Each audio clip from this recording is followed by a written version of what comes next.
Shalom. Salam sejahtera bagi saudara-saudari. Haleluya.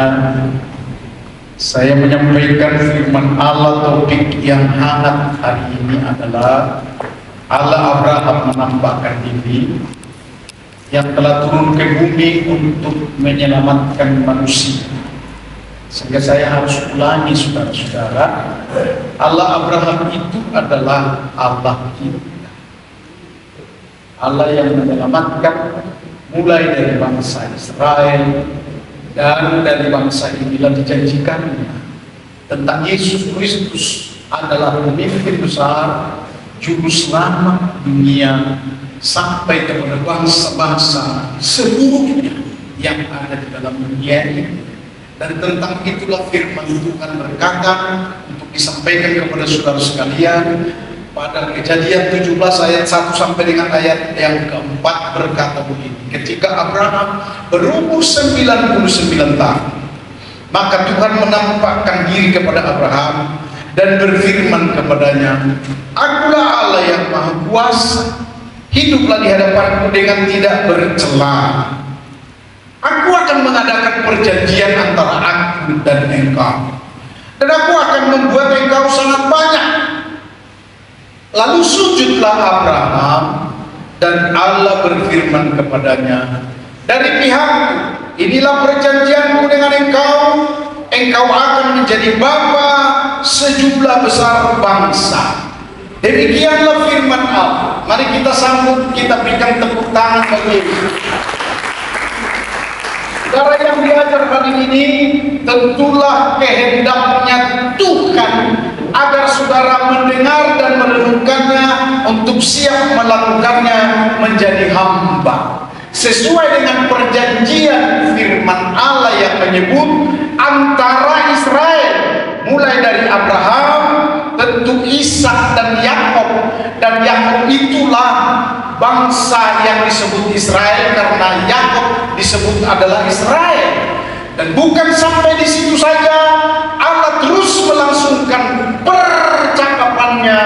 Janji yang disampaikan kepada Abraham ialah supaya bangsa besar, dan itu diwujudkannya ketika Abraham selagi ada di dalam pemerintahan bangsa-bangsa yang lain ada di sekitar, di sekelilingnya, untuk Tuhan katakan kepada Israel itu ataupun kepada bangsa itu atau di tengah kepemimpinan yaitu Abraham itu luar biasa.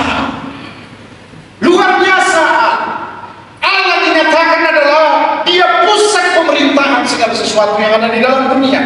Allah juga menyatakan ialah dia berkuasa atas semua apapun yang ada di bawah kolong langit ini. Allah berkuasa untuk semua apa yang akan dilakukan terwujud sampai ke depan. Berikan tepuk tangan bagi dikatakan ini kepada saudara-saudara supaya saudara-saudara jangan main-main. Amin, saudara. Ya, siapa menghormati firman Allah dan mengerjakannya, dialah anak yang kukasihi, kepadanya lah aku berkenan. Saudara tahu apa yang dimaksud tentang perkataan berkenan itu? Diberkatilah sama seperti Daud, diberkatilah sama seperti Samuel, diberkatilah seperti Daniel perkasa, dan banyak hal yang Allah akan karuniakan kepada saudara masa dan zaman ini untuk membuat saudara pun adalah orang-orang perkasa. Katakan amin, saudara-saudara.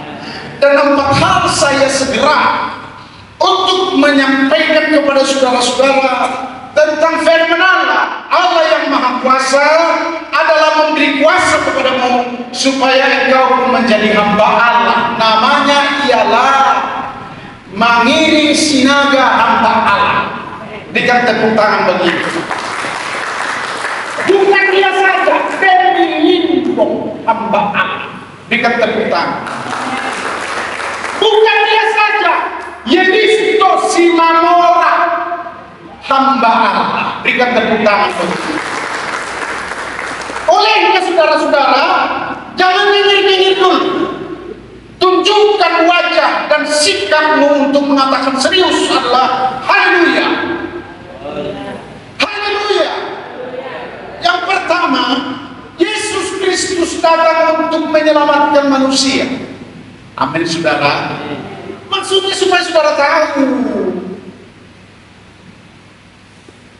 Dan tentang itulah saudara-saudara dipanggil.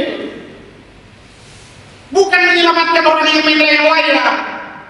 Shalom. Bukan menyelamatkan pencuri. Tapi hari ini diberitahukan kepada saudara-saudara, dengarkan baik-baik. Yohanes 3 ayat 17 sampai dengan ayat yang ke-21 tentunya perenungan ini. Tetapi yang saya baca adalah ayat 17-nya saja. Sebab Allah mengutus anaknya ke dalam dunia bukan untuk mengakhiri dunia, melainkan untuk menyelamatkan oleh Dia. Ketika saudara dipanggil bukan makan yang enak-enak saja, melainkan adalah diutus. Katakan amin. Shalom. Maksudnya supaya saudara-saudara sadar, sehingga tidak bermain-main. Yang menjadi jemaat itu ada perjanjiannya, adalah jemaat yang kudus dan jemaat yang siap untuk melayani. Berikan tepuk tangan bagi Yesus. Itu perjanjiannya. Sehari ini terus Allah akan bekerja mengiringmu, mencolekmu ketika engkau menyimpang, hingga engkau bermalas-malas. Saya orang opung pernah, dan sampai terakhirnya saya bilang begini, kenapa sih opung kok nggak mau ibadah?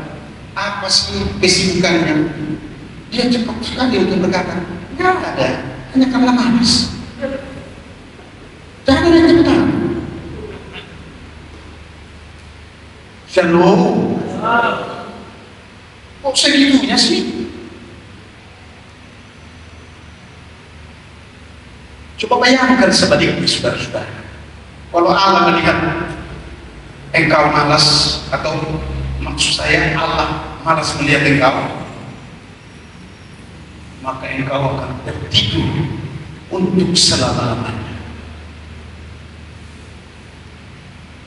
Saya serius, saudara-saudara. Yesus Kristus adalah Tuhan dan Juru Selamat. Amin.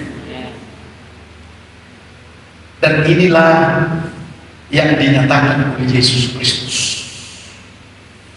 Allah yang mengutus kepada Yesus Kristus, selamatkan dunia, sebab barang yang percaya kepadamu adalah diselamatkan, dan engkau akan menggembalakan mereka seterusnya sampai ke garis finish. Dan Dia, dengar baik-baik, punya hikmat tersendiri. Lalu Dia bangun yang namanya pemberitaan. Sebelum saudara-saudara, ini saja punya hati juga seperti Yesus, punya hikmat dalam gereja ini. Bagaimana sebenarnya berkembang? Bagaimana supaya menjadi gereja yang nasional? Minimalnya bagaimana gereja menjadi teladan dan puji-pujian bagi dunia di sekelilingnya? Berikan tepuk tangan bagi Yesus.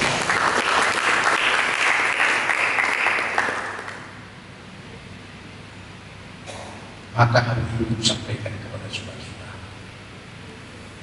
seperti Yesus mengerjakannya, dan sampai Dia naik ke surga, Dia memberikan kesaksian hidup kepada semua murid pengikutnya, dan sampai dengan jemaat-jemaat masih sempat Dia katakan, Dia terbang dengan kuasa Roh itu untuk menyatakan, jangan mancing lagi. Kamu jangan hanya makan-makan besar lagi. Mari, apa yang ada padamu? Ada ikan bakar. Berarti ini mirip seperti orang Batak, suka ikan bakar. Pada waktu itu Dia katakan, firman, artinya Dia sampaikanlah ketika mereka bersama-sama makan dengan Yesus Kristus. Dia sampaikanlah, janganlah kamu hanya makan minum pesta pora, tetapi kerjakanlah keselamatan bagi dunia ini supaya terwujud, karena untuk itulah aku dipanggil dan mati, dan supaya kamu dipanggil. Dan hari ini kamu tidak perlu mati, kata Yesus. Aku kutip ini dari ayat firman Allah, tetapi aku memberikan kuasa kepadamu. ini kuasa kepadamu, ini kuasa kepadamu. Dihembuskanlah. Apakah maksudnya? Supaya keselamatan ini sampai ke ujung dunia. Ada tertulis firman Allah tidak akan gagal. Mari berikan tepuk tangan bagi Haleluya. Yang kedua, hati-hati dengan penyesat yang akan merusak karya Allah. Mari kita sama-sama berkata 2, 3 ya. Hati-hati dengan penyesatan yang merusak karya agung Allah. 2, 3 ya.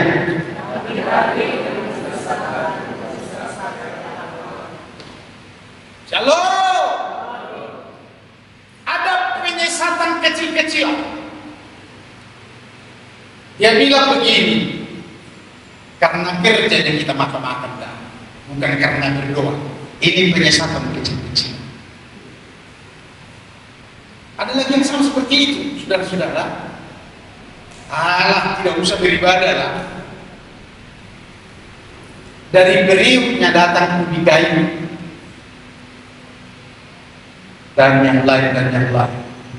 Dan itu banyak ditemukan adalah di pasar Solo ketika dia sudah di atas 13. Makanya saya benci untuk melihat orang yang terbiasa minuman keras. Saat ini juga saya katakan kepada saudara-saudara, karena kita juga adalah pelayan dipanggil untuk keselamatan itu. Jauhkan dirimu dari sana supaya engkau juga tidak terseret. Katakan amin. Dan penyesatan yang besar-besar, dia berbentuk organisasi, menyelusup di dalam YouTube saya. Dia melawan, hanya dia berkata begini, Tuhan kamu itu kan ternyata begitu pengajaran terakhir adalah berhala. Masa manusia itu contoh ya kata sudah berkembang juga penyesalan ini. Shalom berkembang karena saya dulu sebelum pendeta saya memusuhi orang ini supaya jangan banyak orang Batak yang ada, orang Kristen yang ada di Egna Batak untuk disesatkan. Jadi saya ikut. Ini pun yang ada di dalam YouTube saya ini pasti dia mengenal saya ini. Lalu dia bilang yang kedua, Shalom, penyesatan itu adalah, dia bilang tidak ada nama lain, Allah itu adalah Yahweh menurut catatan kami, bukan catatan lembaga Alkitab Indonesia yang memutuskan Tuhannya adalah manusia. Berkembang juga ini penyesatan. Shalom. Sementara dia menolak Yesus Kristus adalah Tuhan, maka saya mengajar saudara-saudara supaya saudara-saudara juga bisa mengajar yang lain. Jelas Alkitab adalah telah dicatat di antara bangsa-bangsa dan diterjemahkan sendiri sebenarnya di Indonesia lewat lembaga Alkitab. Diterjemahkan, tapi pada umumnya adalah orang-orang yang merdeka, yang penuh dengan tanda-tanda dan ada kuasa padanya sebagai hamba, yang mengerti firman Allah dan yang penuh dengan roh Allah. Maka mereka membuat Alkitab dan menyebarkannya dan memperbanyaknya. Dan datang orang Indonesia, datanglah orang Indonesia, diterjemahkanlah ke bahasa Indonesia. Bukan saja ke bahasa Indonesia sekarang ini, ke bahasa Minang pun sudah dibacakan, diterjemahkan. Sekalipun tidak menerima gubernur dari Sumatera Barat itu. Yang kujelaskan kepada mendengarkan firman Allah Yohanes 2 Yohanes 1 ayat 7, sebab banyak penyesat telah muncul dan pergi ke seluruh dunia yang tidak mengaku bahwa Yesus Kristus telah datang sebagai manusia. Itu adalah si penyesat dan antikristus. Shalom saudara-saudara. Shalom. Hari ini juga kuajarkan kepada saudara sekalian, sudah waktunya saudara membuka kelompok di mana-mana, persekutuan di mana-mana, hanya untuk memberitahukan ini dan memerangi. Minimal engkau tangkal orang-orang yang ada di dalam penyesatan ini, supaya jangan banyak yang ekor kepada dia. Amin saudara. Mereka menyebut bukan gereja, tetapi balai kerajaan. Saya langsung aja ada YouTube, disampaikan kepada mereka sekalian. Karena ketika 2 pokok ini dia sampaikan di dalam YouTube saya, berkembang penyesatan. Sampai mereka mengatakan begini, kami kan punya izin, siapa bilang? Yang dicabut adalah pelarangan. Izin tidak ada sampai dengan hari ini. Sebab di kejaksaan juga saya mendengar, walau kejaksaan masih bermasalah, tidak bisa dipilih karena ajaran kekristenan adalah menyinggung. Masuk dia menjadi golongan Kristen, tidak diterima sebab penyesatan. Jadi penyesatan katanya sudah ada di mana-mana. Jadi semua Alkitab mereka bukan dicatat seperti catatan dalam cetakan lembaga Alkitab Indonesia, tetapi dicetak untuk kepentingan mereka sendiri. Ketiga, menyangkal anak sama dengan menyangkal Allah yang datang sebagai manusia. Maksudnya Allah datang sebagai manusia. Saudara percaya? Saudara percaya? Yakinkan mereka supaya percaya. Dan aku beritahukan kepada saudara-saudara, percayamu akan menjadi kesaksian bagi dunia, karena aku telah dipanggil oleh anak Allah itu. Kalau bukan dia yang memanggil saya mungkin akan tetap menjadi pengusaha. Karena dari pengusaha aku telah mendapat jutjut, sementara gaji pun di situ belum ratusan juta, belum ratusan ribu pada waktu tahun 91.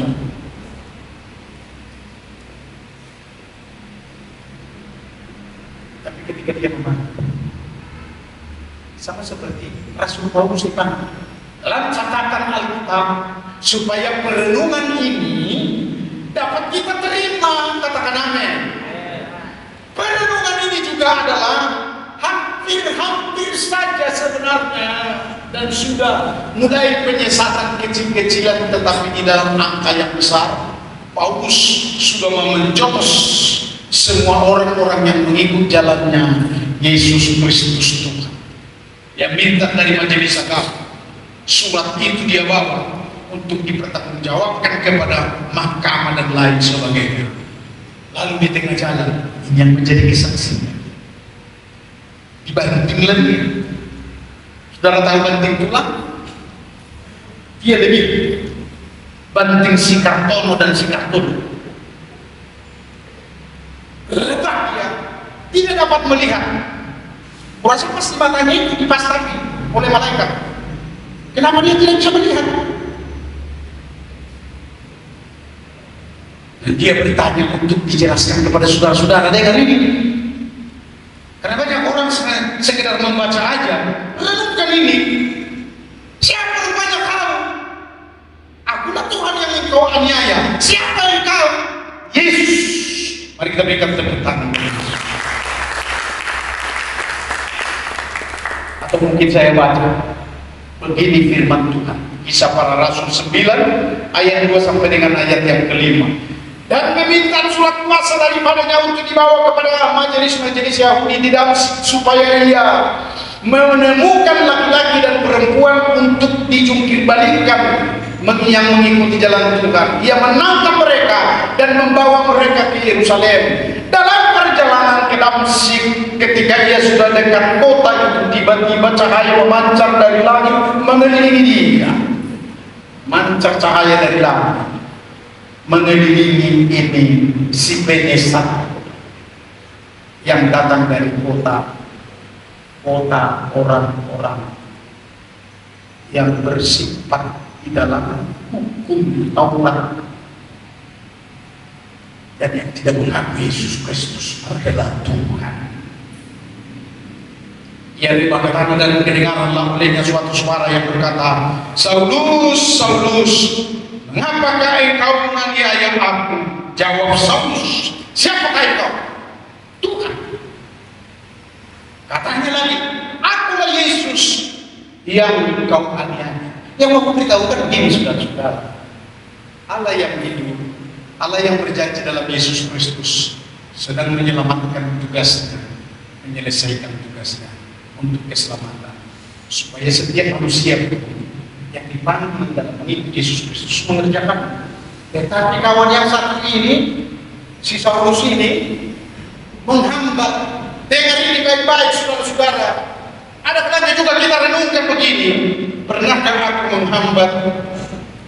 Pernahkah aku menjadi pemberontak? Minta ampun aja sebelum diparpar. Saudara tahu diparpar? Ya kayak diparpar itu. Akhirnya nggak bisa naik 10.000, tetap 5.000, tetap 5.000. Shalom. Ya namanya itu diparpar. Kalau saudara-saudara sudah diparpar, nggak bisa naik, itu maksudnya. Mau macam mana lagi mau naik? Kecuali kalau Roh Kudus akan berubah. Dan inilah Rasul Paulus. Ketika dia sudah diselamatkan, dibaptis.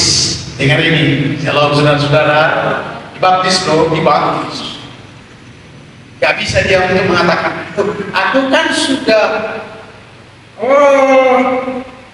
berapa tahun sudah 10-an tahun ikut Gamaliel adalah penguasa hukum Taurat, masa dibaptis lagi? Dia tetap berkata, lakukan seperti yang Tuhan mau, yang memanggil. Dengan baik-baik, seketika dia sudah sembuh, melayani dan penuh dengan Roh Kudus, dia sendiri, saya mau beritahu ini saudara-saudara, dia sendiri memberitahukan bahwa Yesus Kristus itu adalah Allah dan Allah itu adalah Yesus Kristus. Mari kita baca bersama-sama 1 Korintus pasal 8 ayat 6. Siapa yang pernah digesek-gesek oleh saksi Yehova, mereka baca ini bersama-sama 2-3 ya. Namun bagi kita hanya satu Allah saja, yaitu Bapa, yang daripadanya berasal segala sesuatu dan yang untuk Dia kita hidup, dan satu Tuhan saja, yaitu Yesus Kristus, yang olehnya segala sesuatu telah dijadikan dan yang karena Dia kita hidup. Siapa namanya? Siapa namanya? Siapa namanya, Tante? Siapa namanya, Bapak? Siapa namanya, Ibu? Kok nggak semakin kuat ya? Makin volumenya. Siapakah namanya Allah itu? Mari kita berikan tepuk tangan.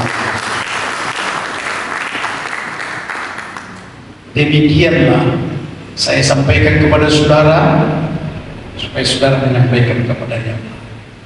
Dan pengajaran ini harus dipertanggungjawabkan. Aku pun mempertanggungjawabkan. Aku kirim dulu pada seseorang, lihat dulu teologianya, saya bilang.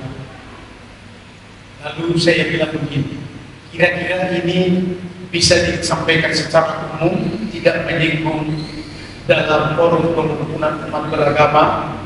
Tidak, karena ini kebenaran, lalu memunculkan mulai dari mana? Oh ya, mulai dari Jumat sudah memunculkan. Ada banyak yang lain. Dan di dalam WA saya mau beritahu saudara-saudara, ada juga